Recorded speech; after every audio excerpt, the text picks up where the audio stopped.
want to take advantage of me, and it's made me more, broken into society and the social mores of society, and how to interact with people, and how to, and not stand out, and how to fit in with people and stuff like that. And anyway, he worked with me on my eye contact.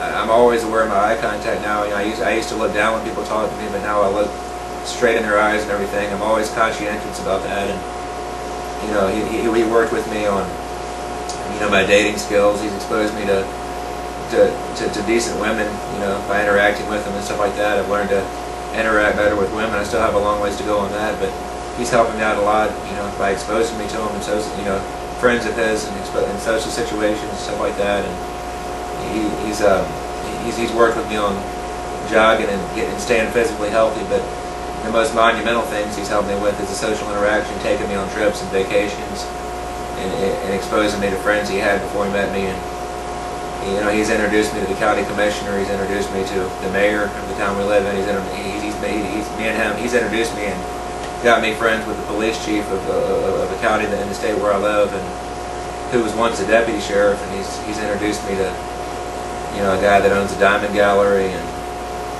and he's introduced me to his former boss, who was a concrete tycoon. Not a concrete tycoon, but a concrete boss.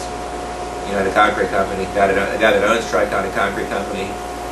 He's introduced me to that man, and everybody that knows me, I've become friends with. And I feel like, I know for a fact that if it wasn't for my surrogate father, I would still be in and out of hospitals, still being treated like I was mentally ill. I would never have been exposed to normal people.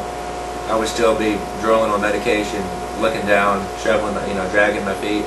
I wouldn't have the confidence I have. I got my driver's license a year ago. I'm 29 right now, but I got my driver's license exactly a year ago from right now, and around this time. And I remember I never thought that I would be able to overcome my fear of semi-trucks, and how I always thought I was going to be too overwhelmed on the road and everything. And now it's just another day in the park when I'm on the road. I'm able to drive with one hand and be able to get the feel of the road and not be intimidated by semis. And I'm playing the piano. And I've learned over 30 songs on the piano, and I've played in recitals, from one of my piano teachers and everything. And it's just little confidence boosters like this. I've had dates with normal women. Not all of them have been successful, but there have been some successful dates. But even the ones that weren't successful, they were all learning experiences, and they were all stepping stones on learning about people, learning about the opposite sex, and learning about the social morals and the social rules and the social mores of society. Learning trying to learn better how to read people, or not misread people. Like I've always in the past had a problem taking things literally and stuff like that, and not understanding people's motives, and that's always been a challenge to me.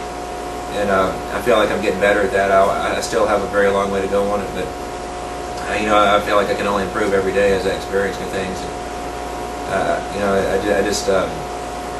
If it wasn't for my surrogate father, I'm just saying I really believe I would be a lost cause and everything. And I've disowned my blood father and everything, because he went from abusing me as a kid to just ignoring me. Once I got my surrogate father, he tried to separate me from my surrogate father by making up lies, and I won't get into that about him. But it just shows how nasty and vindictive my blood father was, that he's envious because my surrogate father's doing something that he was never capable of doing. But my mom and I have always been close, and I've always loved my mom, and she's always done right by me. And I have great love for my mom, unconditionally. And she's one person that I know has always tried with me, and always loved me, and always done her best. And I always praise her and love her always. And they say, and I always care for my stepfather too. I care for him greatly too. And so not everybody in my life has been a rotten person. So that's what I'm trying to, there have been people, my grandparents are great people, and it touches my heart just to know that, just remember all the great times I've had with them.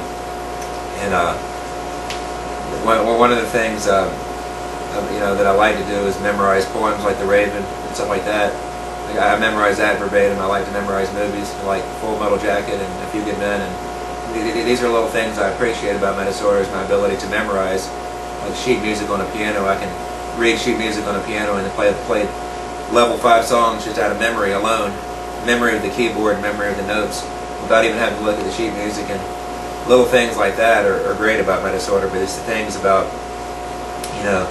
loud noises. And I've gotten better with that though. You know, I'm a little bit better with loud noises, but the hardest thing about my disorder is dating skills and stuff like that, and being able to read women. You know, a lot of so-called normal guys I know have a hard time with that, but you know, it's just something that's just challenging to me right now, and I want to work on is not misreading a woman and not to get my feelings hurt by things she says. You know, just because it sounds a certain way doesn't mean she means it that way. And non-verbal communication skills and stuff like that. I want to work on that and stuff like that. And I've always had a problem, you know, hearing a word and automatically thinking it means something when it's really a cliche and stuff like that.